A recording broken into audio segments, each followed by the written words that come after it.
नमस्ते दोस्तों कुंडली की सभी समस्याओं के लिए, आपके जीवन में सभी समस्याओं के लिए एक अचूक उपाय मैं आपको बता रहा हूँ। इस एक ही उपाय से आपकी कुंडली में जो भी दोष हैं, जो भी आपके जीवन में समस्याएं हैं, सबका निवारण हो जाएगा। दोस्तों, लोग विभिन्न ज्योतिषियों के पास जाते हैं और बताते हैं कि हमारे कुंडली में ये दोष हैं। ज्योतिषी भी उनको बताते हैं, भैया आपकी कुंडली में ये दोष हैं।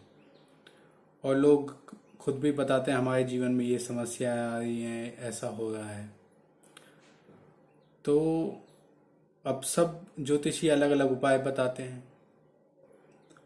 कुछ उपाय तो वो इतने कॉस्टली बताते हैं कि आप वहाँ चले जाइए, वहाँ जाके आप इस जगह चले जाइए, उस मंदिर में जाके ये वाली पूजा करवा लीजिए। या वो बोलते हैं कि खुद हम भी पूजा कर देंगे, यज्ञ कर देंगे और उसमें इतना इतना खर्चा आएगा। और खर्चा भी अनाप शनाप 10,000 20,000, कई लोग तो बड़े बड़े शहरों में 50,000 1 लाख का भी खर्चा बताते हैं। तो ये जो खर्चे हैं, इतना एक कॉमन आदमी नहीं कर पाता है। तो दोस्तों, अब मैं आपको बताऊंगा कि एक बहुत ही सिंपल और बिना एक भी पैसा खर्च किए एक ऐसी सॉल्यूशन मैं आपको बताऊंगा जिस सॉल्यूशन से आपकी सभी समस्याएं खत्म हो जाएंगी। और चाहे कोई भी दोष हो, चाहे कोई भी जीवन में समस्या हो, सबका एक ही उपाय है, और वो है दोस्तों कृष्ण की पूजा। ऐसा मैं क्यों बोल रहा हूं दोस्तों? आप भागवत गीता उठाइए। भागवत गीता के 9वें अध्याय के 23वें श्लोक में भगवान कृष्ण ने कहा है कि जो भी किसी भी देवता की पूजा करता है, वो करता तो मेरी ही पूजा है, लेकिन उसकी यह पूजा अविधि पूर्वक है। यह शब्द उस श्लोक में 9वें अध्याय के 23वें श्लोक में दिया गया है, अविधि पूर्वकम। इसका मतलब है दोस्तों, not according to the procedure. अविधि यानी कि जो विधि के अनुसार नहीं है। विधि क्या होता है दोस्तों? जब आदमी, जो लोग वकालत की पढ़ाई करते हैं, तो उन्हें विधि का स्नातक बोला जाता है कि इन्होंने विधि की पढ़ाई की, यानी कि लॉ की पढ़ाई। तो कृष्ण भगवान यह कह रहे हैं 9वें अध्याय के 23वें श्लोक में भागवत गीता में कि जो लोग भी दूसरे देवी देवताओं की पूजा करते हैं, वो करते तो मेरी ही पूजा है, लेकिन उनका यह पूजन अविधि पूर्वक है, यानी कि लॉ के अकॉर्डिंग नहीं है। तो लॉ क्या है? तो उन्होंने फिर 9वें अध्याय के 24वें श्लोक में यह बताया है कि मैं ऐसा क्यों कह रहा हूं कि यह अविधि पूर्वक है।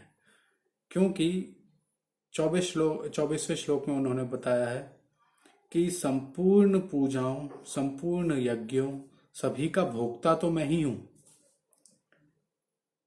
लेकिन मेरे को लोग तत्व से नहीं जानते, इस वजह से ही उनका पतन होता है।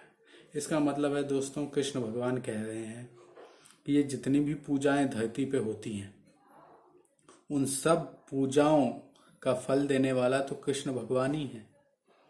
उन्हीं की मर्जी से आपको जो है अच्छा या बुरा फल मिलता है। तो इसलिए दोस्तों, पूजा उन्हीं की होनी चाहिए। ये इसी तरह से है दोस्तों कि आपके घर में सबके पांव छुए जाएं, लेकिन जो आपके सबसे बड़े हैं, दादाजी कोई हैं, कोई बहुत ही बूढ़े हैं, और उनके पांव ना छुए जाएं।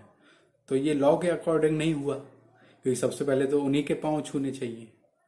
तो इसी तरह से दोस्तों, कृष्ण ही सबके, इस पूरे जगत के माता पिता पितामह है। यह बात भी उन्होंने 9वें अध्याय में ही भागवत गीता में कही है।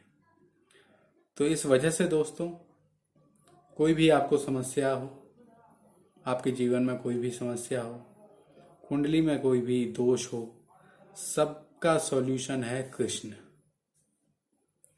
कृष्ण से आप इस तरह जुड़िए कि आप में और कृष्ण में अंतर न रह जाए। आप जो भी काम करें, और यह बात भी भगवत गीता में ही लिखी है, जो भी काम करें कृष्ण के नाम पे करें, जो भी खाएं कृष्ण के नाम पे खाएं। तो दोस्तों, आप अपने जीवन में खुद परिवर्तन पाएंगे। आपको यह एहसास होने लगेगा कि कोई शक्ति है जो आपके आसपास ही है। और जो लोग कृष्ण की भक्ति में खो चुके हैं, वो यह जानते हैं कि मेरे कहने का मतलब क्या है। ऐसा एहसास होने लगता है कि हम अकेले हैं ही नहीं। आप कभी अकेलापन फील नहीं करेंगे, क्योंकि कहीं ना कहीं जब हम कृष्ण से प्यार करते हैं तो कृष्ण भी हमसे प्यार करता है और वो कभी भी हमें अकेला नहीं छोड़ता। तो दोस्तों, कृष्ण से जुड़िए, कृष्ण से प्यार कीजिए, हमेशा कृष्ण को ही अपने मन में रखिए, अपने दिल में रखिए, और जो भी काम करें कृष्ण के नाम पे करें। आप पढ़ाई करें कृष्ण के नाम पे करें, आप कोई भी काम करें कृष्ण के नाम पे करें, और आप पाएंगे दोस्तों कि सभी दुखों से आप मुक्त हो जाएंगे। जय श्री कृष्ण।